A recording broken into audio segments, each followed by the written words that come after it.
Hello everyone, welcome to Economics by Vishan Arpita. So if you are new to this channel, don't forget to subscribe. Also, इसका PDF लेने के लिए I have a Telegram channel it's with the same name economics by Vishan Arpita. आप जाके वहाँ से इसे access कर सकते हैं.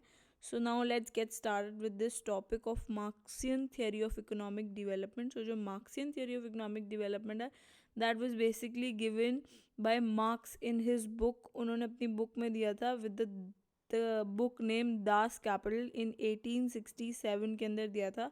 इसमें बेसिकली उन्होंने बताया कि एक सोसाइटी के 5 स्टेजेस होते हैं. First is primitive communism, second is slavery society, third is feudalism and fourth is capitalism and fifth is socialism.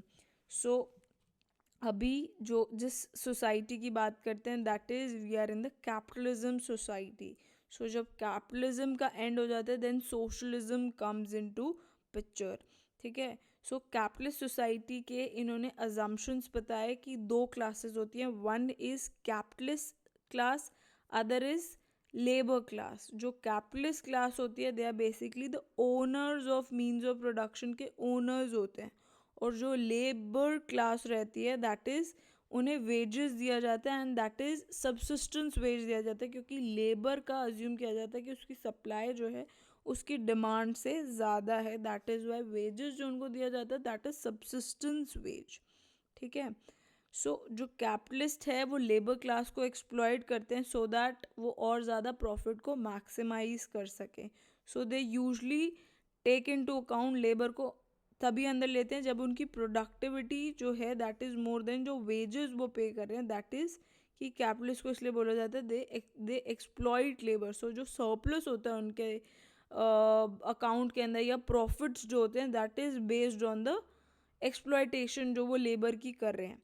सो दो टाइप्स ऑफ कैपिटल जो है वो रहता है इसमें. One is constant capital. Constant capital माने जो वेजेस या रॉ मटेरियल जो दिया जा रहा है दैट इज़ कांस्टेंट कैपिटल. किसी फैक्ट्री को इस्टेब्लिश करने में जो भी एक्सपेंस लग रहा है that is constant capital. Variable capital is जो वेजेस वर्कर्स को दिए जाते हैं, लेबरर्स को दिए जाते हैं दैट इज़ वेरिएबल कैपिटल. और इसमें अज्यूम किया जाता है कि परफेक्ट कंपटीशन जो है that exist in the capitalist society.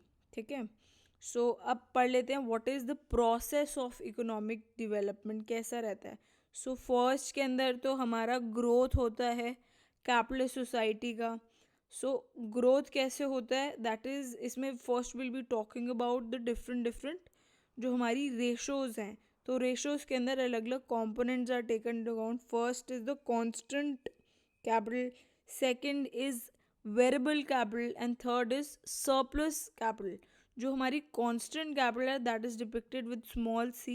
और जो कांस्टेंट कैपिटल है दैट इज़ बेसिकली जो हमारी फिक्स्ड कैपिटल है जो मशीनरी प्लांट और जो फैक्ट्री को इस्टेब्लिश करने में एक्सपेंस लगता है that is constant capital. Variable capital जो वेजेस दिए जा रहे हैं रेकरिंग जो हमारा एक्सपेंस है दैट इज़ वेरिएबल कैपिटल. जैसे वेजेस वर्कर्स को दिए जाते हैं that is variable capital. Surplus capital क्या होता है? Surplus capital is basically the productivity जो होती है दैट इज़ सरप्लस कैपिटल. सो हमारा जीएनपी क्या होता है? जीएनपी इज़ बेसिकली जब हम कांस्टेंट कैपिटल को ऐड करते हैं वेरिएबल कैपिटल के अंदर और वेरिएबल कैपिटल को ऐड करते हैं सरप्लस कैपिटल के अंदर वी गेट जीएनपी. ठीक है.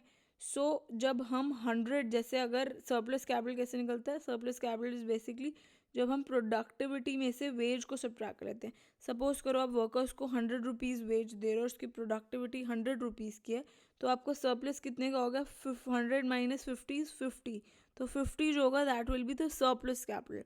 And now let's talk about the ratios. So rate of surplus value क्या होता है? रेट ऑफ सरप्लस वैल्यू जो है that is basically a ratio of surplus capital to variable capital. So अगर surplus value बढ़ जाती है तो एक्सप्लॉयटेशन भी बढ़ जाती है. कि मतलब आप प्रॉफिट कमा रहे हो at the expense of workers. Workers को एक्सप्लॉयट करोगे तभी आपकी सरप्लस कैपिटल बढ़ेगी. तो कैपिटलिस्ट के अंदर यही देखा जाता है कि अगर सरप्लस वैल्यू बहुत ज़्यादा है दैट मीन्स एक्सप्लॉयटेशन लेबर की बहुत ज़्यादा हुई है, और अगर सरप्लस वैल्यू कम है इन दैट केस एक्सप्लॉयटेशन कम हुई है.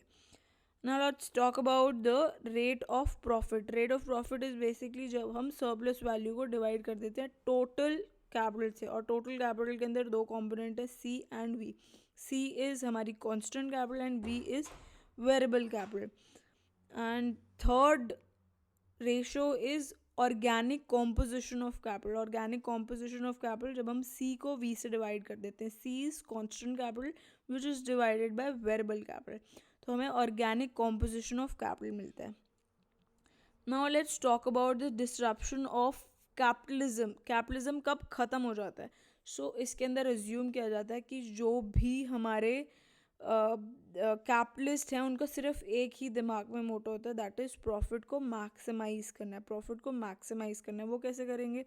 हमारे पास लिमिटेड उनके पास वर्कर्स हैं, तो they try and use more of advance technology. Advance technology भी वही यूज़ कर सकते हैं जिनके पास रिसोर्सेज हैं. तो स्मॉल कैपिटलिस्ट जो हैं कई तो निकल ही जाते हैं, जो सिर्फ अच्छे कैपिटलिस्ट हैं जिनके पास रिसोर्सेज हैं वही सिर्फ रहते हैं. सो प्रॉफिट जो है वो सिर्फ फ्यू कैपिटलिस्ट के पास रह जाता है. ठीक है. सो जिसकी वजह से रिजर्व आर्मी बन जाती है. जब कैपिटल यूज़ कर रहे हैं, लेबर को हटा रहे हैं, तो जो अनएम्प्लॉयड लेबर है दे form a big chunk, that is reserve army बन जाती है. सो ये वॉइस करते हैं अगेंस्ट द कैपिटलिस्ट, और कैपिटलिस्ट उसकी वजह से डिक्लाइन हो जाता है और सोशलिज्म आ जाता है. This is depicted in a summary form, जिसमें बता रखा है कि जब टेक्नोलॉजी जो है वो इंक्रीज़ होती है तो वर्कर्स को ले ऑफ कर दिया जाता है. वर्कर्स को जब ले ऑफ करते हैं दे फॉर्म और रिजर्व आर्मी, कि वो विलिंग तो हैं but they are getting that opportunity. So they form a reserve army of labour, जिसकी वजह से कैपिटलिज्म जो है वो डूम हो जाता है, डिक्लाइन हो जाता है. And the next stage that comes is socialism. ठीक है.